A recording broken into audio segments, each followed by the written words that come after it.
I'd like to introduce Tomas Gustavsson from Keyfactor. Thomas is Chief PKI Officer at Keyfactor, and I think you built EJBCA with your colleagues a long time ago, yeah. And EJBCA is actually downloaded 3,000 times per month. Thomas pretty much knows everything about PKI and HSM and cybersecurity, and you're really working a lot with PQC, Post-Quantum Cryptography, and I think that's the main topic of your talk, and you show us how everything integrates and works with HSMs these days. Is that right? I think so. Okay. Yes. Floor is yours. Thank you. So I'm going to start with this. Well, we already seen what this is, so I don't have to ask Marcel and Robert what this is. It's the CyberVault HSM, of course.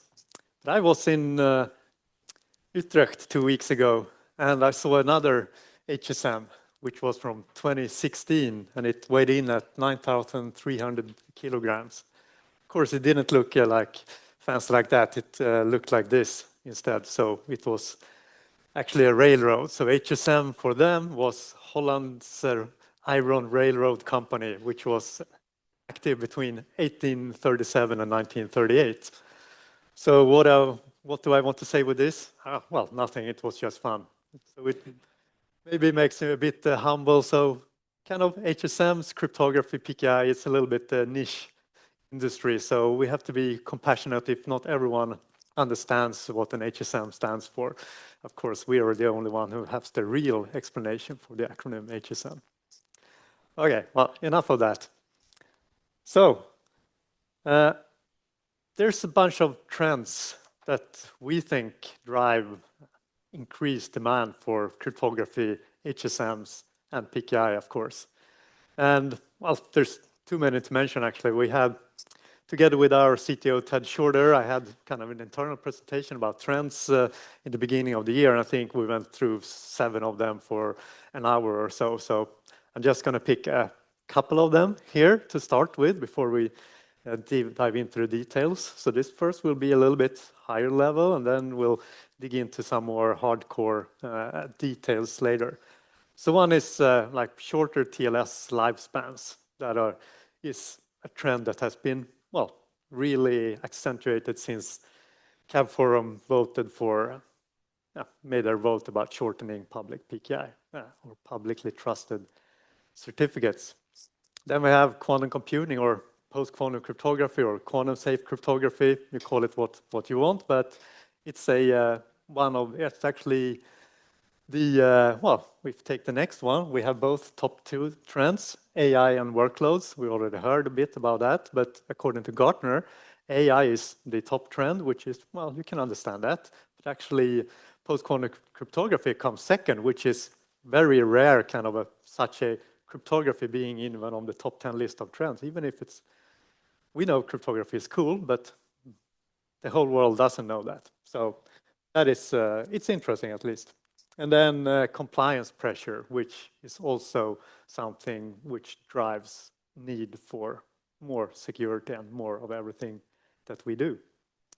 So I'm gonna briefly mention each of these, but before that, kind of, we don't have to consider everything of this, just kind of the top line is what we do, and together with Securosys, etc., want to have visibility of cryptography, keys, certificates, and everything. And then actually, we're in the business of trust, right? That's why you have HSMs, because you need to have big trust in your certificates you issue, your cryptographic keys, and everything like that. And then, of course, lifecycle manage things. So that's, we often say that we're in the business of trust. So diving into these trends now. So shorter TLS lifespans. So, well, I guess no one has probably missed that the CA Browser Forum earlier this year voted through the ballot to lower lifespans of publicly trusted web PKI certificates from today, 398 days, which is 398 and not 365, to give some room for, well, kind of practically 1 year validity with some extra space to handle things. But kind of every year shortening it to 47 days in 2029. Well, things can happen until 2029. It's still 4 years away, so we don't know what's going to happen there. But there has been well, of course, the internet was full of comments. Some were quite positive and some were quite negative, to say the least. But it at least, drives also the increased need for, well, let's say, increased awareness of what we are doing.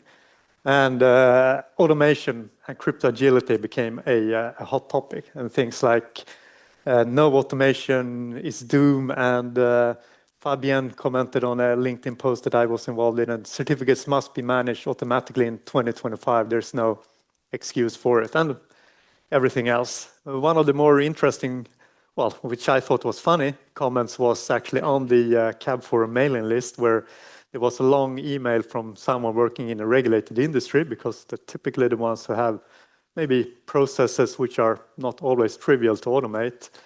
And he wrote a lengthy letter and ended it with, "You should be ashamed of yourself." So, because they're seeing kind of a lot of problems looming.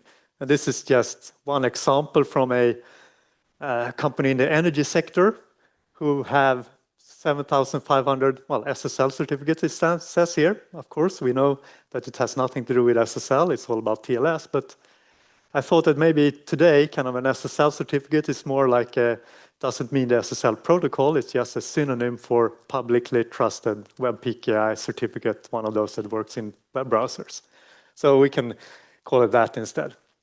So they were calculating return on investment of automation, because today they were managing all their 7,500 external certificates manually. And 7,500 certificates isn't much, right? You can issue that with a EDBC, a PKI, and a Securosys HSM in less than 10 seconds. But to manage them on publicly trusted servers or servers with public DNS names, that becomes a lot of work. So today they estimated their cost per year to like 200,000 euros or 180,000 euros.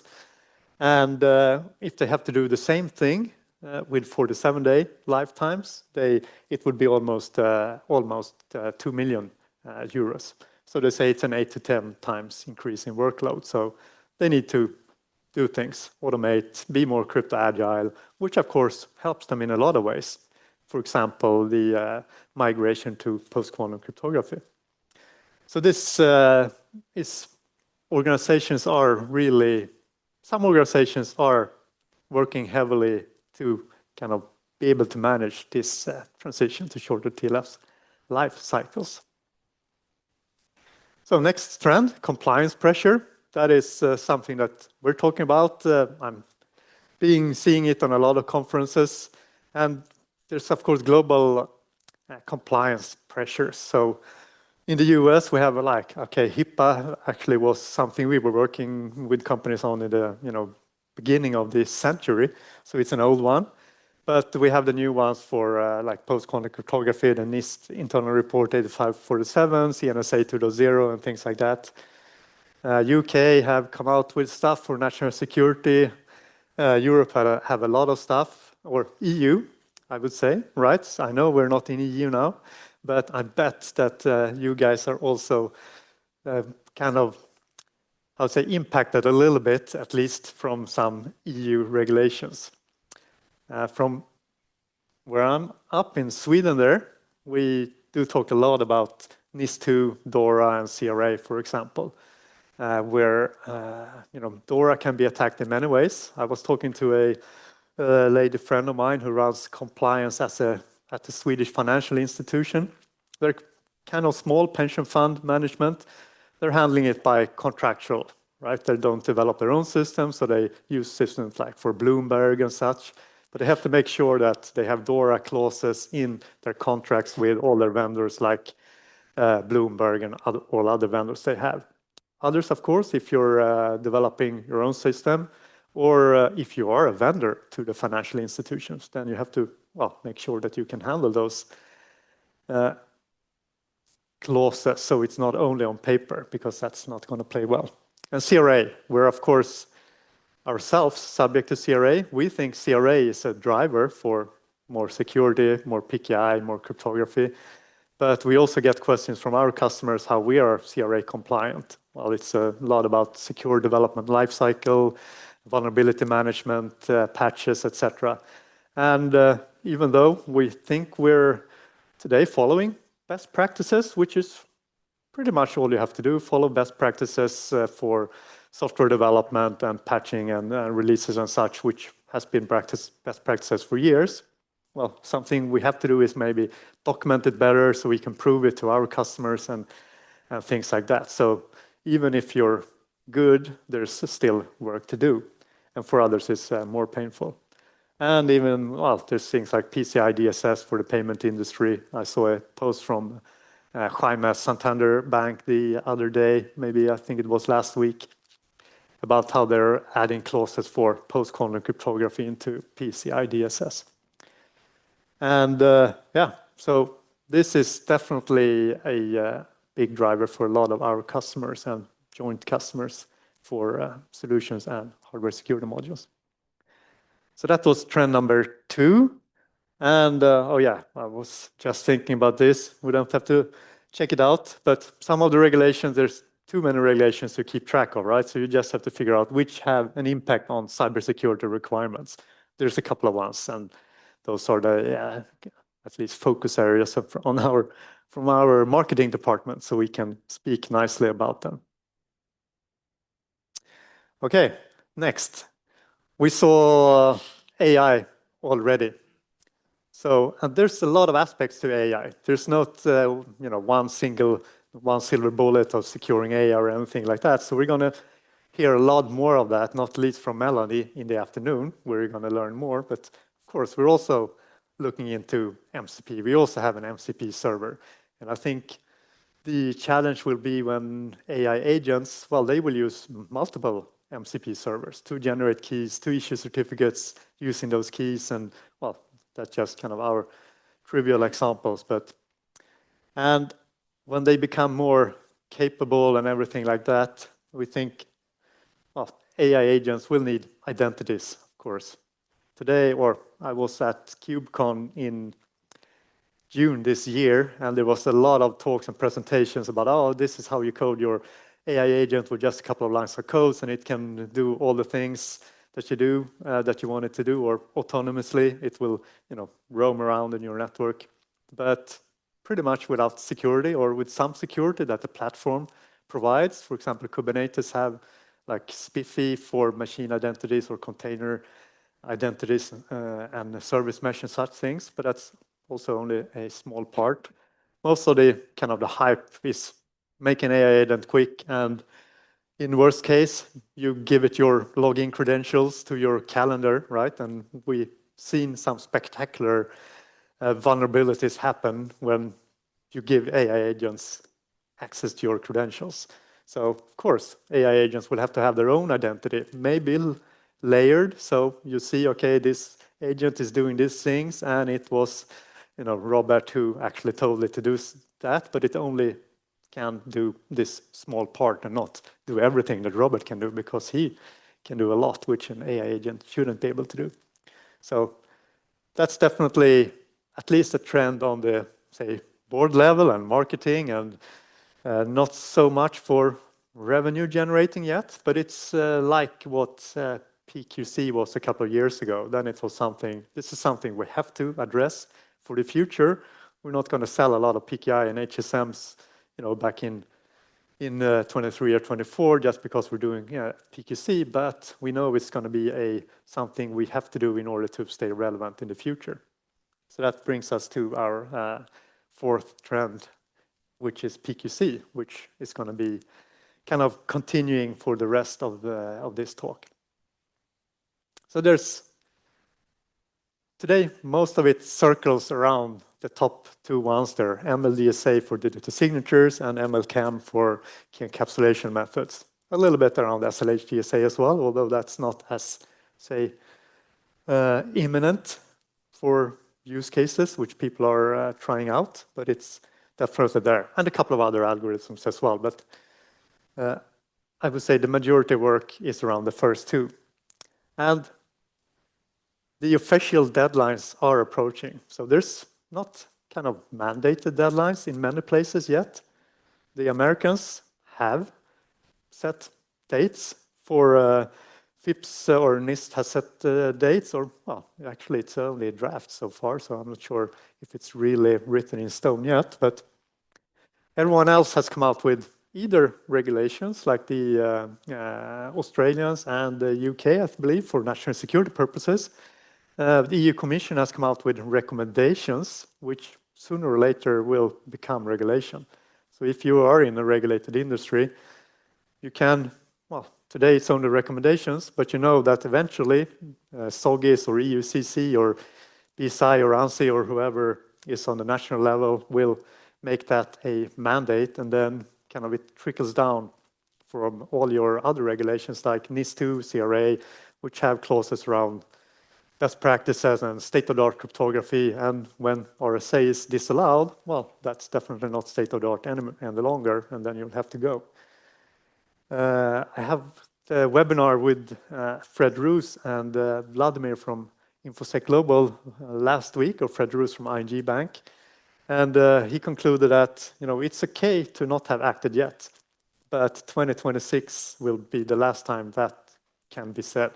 So if you're in an airport, you know, they're calling out, the gate is closing, better go to the gate and board, otherwise we will start unloading your bags. So that's this 2026. So it's definitely why post-quantum cryptography is on even Gartner's top 10 trends of cybersecurity. Steps to quantum readiness.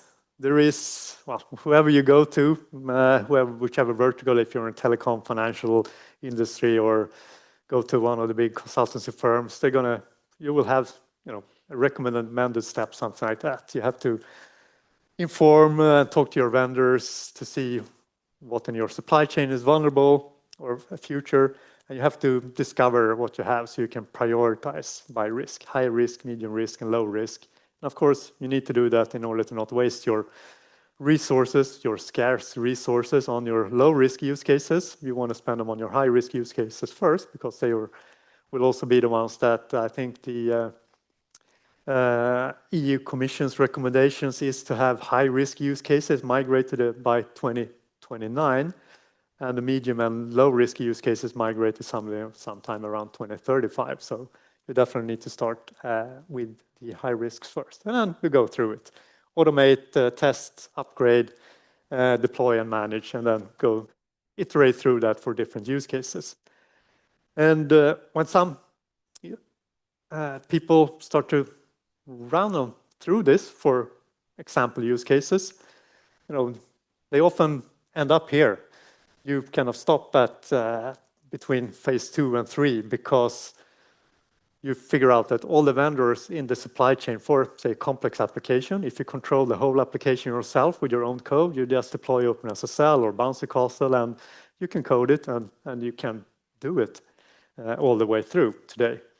But if you have a more complex application that uses multiple vendors, then you have to figure out where you're stopping so you can address those cases. It can also be, it doesn't have to be software.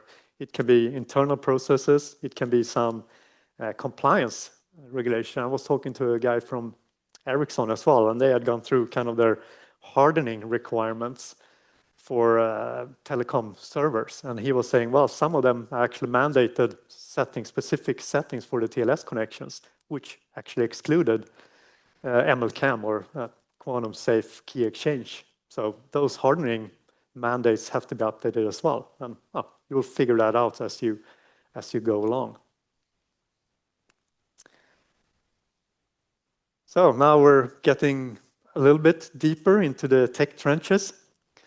So since this is a user and developer conference, I hope enough of you are techie. I know a couple of you definitely are, so we'll see how we will. So this is from PQCC.org, who made they haven't updated this, says July 2025 heat map. It still says that on their website. And you don't have to check the details on this. You just have to see that there is only, they're going through a couple or a number of different use cases, be it TLS, SSH, SMIME, PGP, and seeing what the state is of quantum readiness when it comes to standards, implementations, and your ability to deploy. And there's only kind of one field here, which is TLS 1.3 hybrid PQ encrypt, which is on the last step there, which is called broad adoption, which is interesting since it's not even, it's still a draft. It's not a finalized RFC for the TLS extension, but it happens to have broad adoption because the giants like Google and Cloudflare have deployed that in their network. So I guess it's well, pretty much too late for the draft to change. So it's there. While others are in various stages of adoption of the standards, implementation in libraries and things like that. So the standards, well, this is, I only took one here, which is kind of on my side of the table, which is certificates and PKI. So there's draft standards in IETF for MLDSA certificates. They did change things a couple of months ago, just before the summer, like the private key format, which affected interoperability for some things, not everything. SLH, DSA certificates also changed some things, but they are now, I would say, they seem to be very stable and are in last call, so we should hopefully get them as finalized RFCs eventually. There's MLCAM certificates, and there's two types of hybrid, you could say, certificates. One is backwards compatible, which is the only one that has been finalized in final standard shape for several years now in ITUT, which is, so it's part of the X509 standard. And then there is this thing called composite certificates, which actually changed in the last months as well with the interoperability breaking change. So if you had played around with composite certificates, beginning of the year, and you try it now with another implementation, it's not going to work together. So you have to update to the last draft. But it's also actually moved September 21 there was the call, or moving it to the last call, which means that people think it's stable and it should. I see some head shaking there. So we'll see. At least it was asked to be sent to last call on the September 21. So we'll see what happens. So typically, I don't recommend going into production until standards are finalized. But well, so it's still a little. Should you really go, or shouldn't you go? But you have a good time to go through the different steps. If you're on the test step with these draft standards, you're in good shape. Then you just have to update eventually your OpenSSL or bounce across the library when the RFCs are finally out. And if there were some changes, there's going to be a new version out of these, and you're going to be fine. So it's still a little bit on the fence, but almost tipping over to production ready. So there's, of course, also HSM standards, but I'm saving those for last. Migration, let's see. So there's a lot of vulnerable use cases when you start with this. There are PKI certificates, TLS, MTLS, there are OAuth, JSON Web Tokens. When you start looking into all the different use cases, you get it. It's going to be a sweaty and exhausting sprint ahead when you kind of just start thinking about all your use cases which need to be updated. So it includes everything, and it's going to take resources. So putting it all together. So this has been my most complex slide. When I started thinking about, okay, I want to test use cases from our perspective on using a PKI that I can actually test and document and say this is a full, not only, okay, we can issue certificates integrated with Securosys HSM, so the PKI and HSM part is production ready. But I mean, what we're doing, either from HSM side or from PKI, it's only an enabler of a use case. It doesn't do anything on its own. So you have to take the chain. If, for example, if you want to do firmware signing and verification, you have to have your HSM and you have to have your PKI to issue certificates to something that signs code. And then on the other side, you have to have something that verifies code. And my example is OpenSSL because it's we have customers in the firewall industry, and they typically have embedded Linux on their firewalls, and they use OpenSSL to verify the firmware updates on the firewall. So that's a real use case that I've been exposed to. And the green checkboxes here are things that I have tested myself, but then I also say, well, we do have customers that do document signing. Well, we can sign stuff, we can do timestamps, but doesn't really flow the whole out in the last end. So I'm also not going to go through all of this. I have kind of longer presentations to do that. But I have a couple of things I want to show, which I've been testing and saying, yes, now this is, well, except for, say, the certificate standard still not being finalized RFCs, it's pretty much ready for production, I would say. So this you can do. So, and off the shelf. So I want to do off the shelf, not, I can compile OpenSSL myself, I can compile my Apache server and put it together, but that's not typically how people want to run things. So off the shelf, what can you do? So I've been playing, for example, with an Ubuntu 25.10. So actually it's beta right now, but it's scheduled for release on October 9, which will be in time for the OpenSSL conference. Red Hat 10 has come out with stuff, all other Linuxes, even Microsoft have come out with, if you're part of the Windows Insider program, you can get access to some early beta stuff to do stuff with them. But I've been playing with Ubuntu 25.10 because it's going to be officially released out of the box. You can use it very soon. So this is what you can do. If you install an Ubuntu 25.10, you can just run your normal, if you're a Linux guy like me am, apt install Apache 2, and it works. So this is an example, well, you don't have to read all the fine print here as well, but the standard virtual host configuration of an Apache server, 100% plain vanilla out of the box with a EC server certificate. And open up your web browser, in this case a Firefox web browser, released version, nothing beta, no nothing, just off the shelf stuff, and it will say, well, signature scheme is ECDSA, so it's quantum vulnerable, it's not quantum safe, but okay, it's for the authentication of the server. But the interesting thing here is the key exchange group, which has MLCAM 768 X25519, which is a hybrid quantum safe key exchange, which means the encryption or the protection against harvest now, decrypt later threat is taken care of. And that is because Ubuntu 25.10 bundles OpenSSL 3.5, which is what Apache 2 uses, and it just works. You can also configure the Apache server actually with the PQ certificates. So in this case, an MLDSA 44 certificate. I created an MLDSA 44 CA, of course, using a Securosys HSM backed by a Securosys HSM. Created my MLDSA 44 server keys. And, well, it doesn't work with the web browser anymore because the web browsers today doesn't understand MLDSA yet for server or client authentication. But, well, you don't have to be scared. It's another virtual host. The same server, just two virtual hosts. So one using EC server authentication, one using MLDSA. So you can send your API clients instead.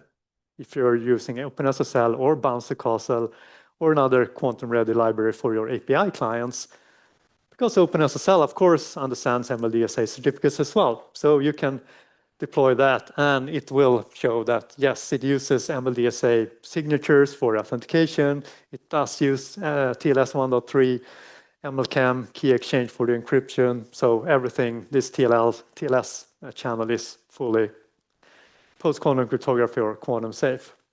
So nice, 100% out of the box. You can kind of even automate certificate issuance to your web server. So this is CertBot, a very popular option for using Acme to automate things for your web service in the Linux world. It almost works, you could say.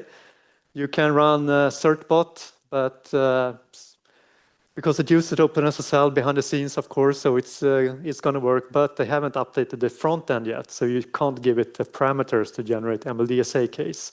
It only has RSA and ECDSA, and well, this was maybe this was a few weeks ago when I tried this, and at least it wasn't there yet in their Git repo then. But hey, if you do some scripting, you can generate a CSR, a certificate signing request, with OpenSSL, and then pass it to Certbot, and it will work. It will contact the CA, get certificate issued, install it into the web server, and it works. So I would say it's almost works. Well, just giving the last examples how things work. So curl is another very popular option. It's a command line client to get things off the TLS servers, FTP or whatever. It's actually developed by or created by a Swedish guy called Daniel Stenberg, who, by the way, was voted the Developer of the Year in Sweden a couple of weeks ago. So, curl is used in billions of devices, has been even to the moon and things like that. So if you're having an API client, it's a popular option. And of course, it's built with OpenSSL in behind. So it also works. So this is against the classic virtual host.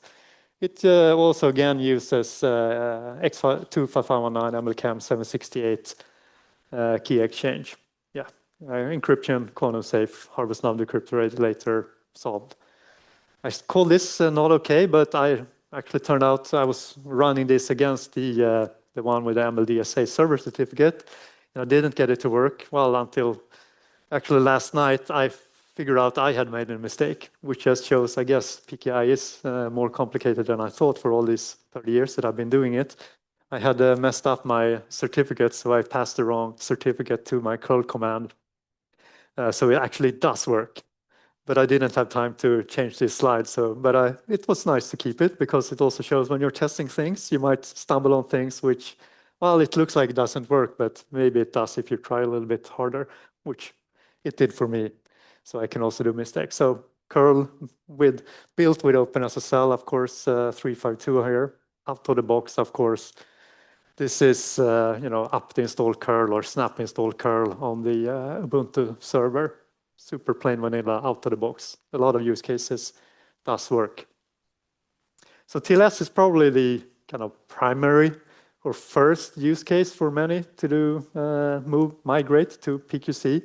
The second one, or might be the first one, indifferent, is firmware verification, which I'm not going to get into the details, but it also, I have green checkboxes there for everything except timestamping. I can do signing, in this case with our signing service, which also talks in Securosys HSMs using bouncy castle. It will verify with OpenSSL, of course, but the timestamping doesn't currently work. So you will find, small details that doesn't work, which will work eventually. Okay, and protocols. So I will move on to the HSM part instead. So HSMs. So I've started testing HSMs kind of, it's about a year ago. And Securosys was the first HSM where we did integration with post-quantum cryptographic algorithms because they are agile, very first, innovative, early with new features. So that, and they even actually contributed code to our software EGBCA, which also partly an open source project. So that was, kind of the start of the race with post-quantum integration with HSMs for us. And since then, of course, other HSMs have also become quantum ready. And one of the kind of interesting things is that we, for a long time, have been asked by users how much slower is it going to be when we move to post-quantum cryptographic algorithms.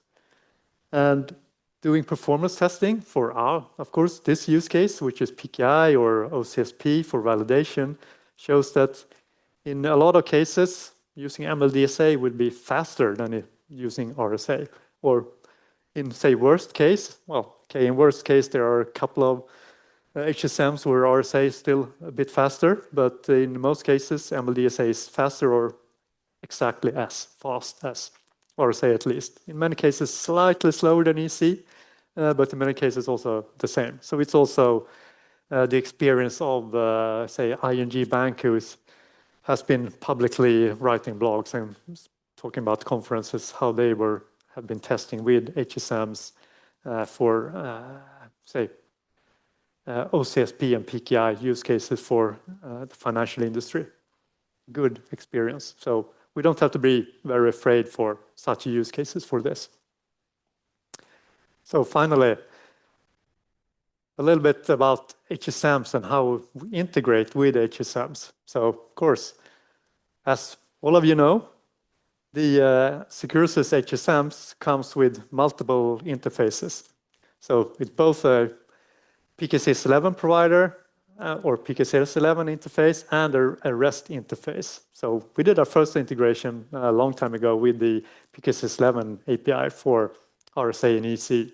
Of course, PKC11 wasn't updated or still hasn't finalized the standard for PQC. But then when we started PQC, Securosys worked so well with us on the REST API, where they did most of the development, and we could integrate it, and it kind of just works. And if you're not so familiar with the differences between using PKC11 and REST, of course, if you're using PKC11, you have to install an HSM client on your server that talks to the HSM and configure that, it works, but it's not as, say, friendly for deployment or, say, containers and everything like that. You have to do a bit of stepping around to make that work. But with REST, it's very easy. You build it into the application, and it's super easy to automate and everything like that. So this is how it looks from an implementer's point of view. So we have our application that can talk today, PKCS11 version 3.2 draft, which has ML-Chem and ML-DSA implemented. There's a couple of HSMs which have kind of adopted that draft as well. So you can run PKCS11, installing their PKCS11 client, of course, and talking to the HSM. But other HSMs have what is called vendor-defined mechanisms in PKCS11, so you have to kind of custom code anyway for those, with if statement, if this HSM, use this vendor-defined mechanism, etc. And there is the REST-based HSMs, which you just, of course, you have to code the REST code, but that is today quite easy. And there's, well, we do Java, so there's very nice libraries, and you do get nice connection pooling for the HTTPS or TLS connections and everything like that. So it just talks straight to the HSM with REST API. So that is starting to near the end of my presentation, so I will actually pass on that and just thank again Securosys for the opportunity to come and discuss PQC and HSMs and security with you. Okay. Thank you, Thomas. We have a couple minutes for questions. Yeah, there is one back there. Thanks for the talk, Thomas. As I understand it, you had to delay the release of some PQC features due to changes in standards drafts. Can you expand a bit more on the challenges you faced actually implementing these new algorithms in production? Some of the challenges we've had implementing these algorithms in production due to, say, standard changes. Is that correct? Sorry? Yeah. So definitely when it started, there was quite a confusion since, well, at first the algorithms themselves, for example, moved from draft algorithms, which was called the lithium, into ML-DSA, and many people actually thought it was the same, but ML-DSA and ML-Chem was not the same as dilithium and Kyber. So we were working, well, with one user as well, and they were talking to HSM and said, yeah, we do ML-DSA.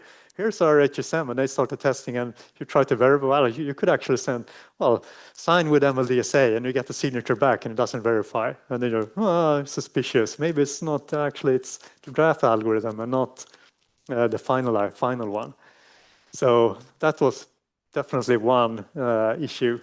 And the second one is the private key format, because it also kind of, for us, we actually thought it wouldn't be a challenge, because we said, well, if you want to use MLDSA, well, generate the keys on your favorite client, just send us the public key and we give you a certificate. And if it's an HSM, it doesn't matter because we tell the HSM to generate the key and we don't get the private key, right? It's the whole idea is that it stays in the HSM. But it didn't take long until users started asking, well, we're trying to do server-generated keys and the client, which was typically maybe an OpenSSL client or a Open Quantum safe client, was trying to read it and say, no, it doesn't work. Of course, they ask us. And we have to figure out, well, it's because we implemented that version of the draft and they implemented another version of the draft. So for every of these draft changes, there has almost been, some work that we had to do in order to answer questions or tell, users that, well, it doesn't work because there's two different versions of the draft in each side of this communication. So definitely, quite a number of hours has been spent on that. There is a question from Melanie. Yeah. It's actually not a question. I want to thank you that you allowed us to integrate with the REST API. It's not just another API for us. We have all the multi-access approval policy on the keys, if someone is already familiar with our previous features. So the HABCA integration with REST API works with our approval app if you want to do a 3 out of 5 approval to make a certificate. We have one more question here. ARM is publishing a lot of solutions, and next year by the summer, I think it will be in the market with the server CPUs and a lot of end user CPUs. And the CCA, Confidential Computing Architecture, offers similar use cases and standards and trends that in the practical domain, I wouldn't say fully replaceable, but from your experience, what do you think that how much threat or alignment do they have? Would it boost the HSM business or put some threat or steal the business away? I think they typically solve for different use cases. Confidential computing and all those vaults or things like that, typically that they allow your application to be trusted, which is, Securosys has a function like that in their HSMs as well. So you can run application in a more trusted environment than on a plain server but then, of course, the cloud providers will integrate these technologies so you can have your application run, more confidential, that it cannot be extracted data and things like that from whoever runs your cloud and things like that. While the HSM is quite different from a compliance perspective. This will typically not be 100 Common Criteria or FIPS 140-3 certified, so it's not on the cryptographic level. So they typically solve for a different application and data extraction use case more than a cryptography use case. That's at least my experience. So typically I see them as complementary technologies because in all of what we do in cybersecurity, there's not, you don't only need an HSM or you don't only need a PKI, right? You need a very full ecosystem, and there's multiple attack points for a malicious actor to enter the system, and you have to, do your best to tighten all of the different attack points, and for that you need to deploy many different technologies at the same time. I'd like to thank Thomas